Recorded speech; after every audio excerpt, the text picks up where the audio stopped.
গুৰুত্বপূৰ্ণ খবৰ হাইলাকান্দিৰ পৰিস্থিতি ভয়াবহ পূব হাইলাকান্দিত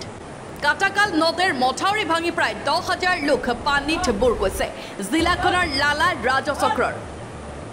ৰাজেশ্বৰপুৰ অঞ্চলৰ নিৰ্মাণ পথৰ ওপৰেৰে কাটাকাল নদীৰ পানী দ্ৰুতগতিত বৈ আছে ভয়ত ভুগিছে মানুহ ৰাজেশ্বৰপুৰ আৰু উমেদ নগৰ অঞ্চলৰ বিশাল কৃষিভূমি পানীৰ তলত স্থানীয় বিধায়ক জাকিৰ হুছেইন লস্কৰৰ বিৰুদ্ধে তীব্ৰ ক্ষোভ সৈন্য কিতার লাগি ভাঙিছে ইনো তো এন্ডির ওয়ান দ্বারা মাটি ফেলাই দিয়েছে না পুরো মানছে আর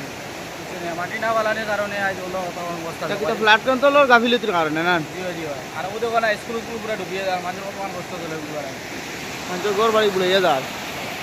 স্কুলও বুড়াইয়া যার যে প্রত্যেকটারে আইয়া দিয়ে দিছে বাঙ্গাত বাঙ্গা কন্ট্রাক্টরে ইঞ্জিনিয়ারে লাগা করছে আর দিওটা শুকনার দিনে এই কাজ করছে না নান না বাড়ি আর এটাও খুব বারিশাত করে তো এই ওখান কষ্ট ঘর বাড়ি সারা লইয়া যার কি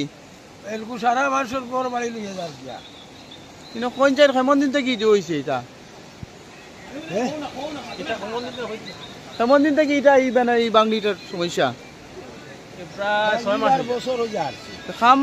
ইয়া জোর ধরছে না নি মানে শুকনার দিন খাম ধরছে না কাম তো আগে ধরে লেগেন্ডি কাম গেলি এটা হঠাৎ 2 ঘন্টার ভিতরে আগে লগে দুই নল জায়গা গেছি ইয়া দাবি গেছে এরপরে তো কমপ্লিট করা হয়েছে আইয়া দেখছে আর এরপরে যাই কন্ট্রাক্টরে ও মুহূর্তে মানে যতদিন আইসেন না ও কয়েকদিন ভিতরে আইয়া বারিশাতে ইয়া বারিশাত মেঘ পড়ছে কাম করতে গিয়া ধরিলা ফার্সেন না মাঝে হিরবার দম লইছে হিরবার আইছে বালা মানে পুরা 2 দিন রইছে আইছে না বাজে একটা বাধা উড়ি গেছে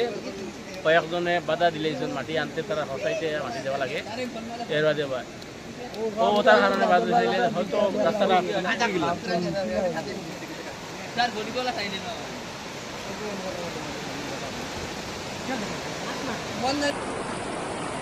হাইলাকান্দিৰ পৰা আবুল কালাম লস্কৰৰ report and then for Assam.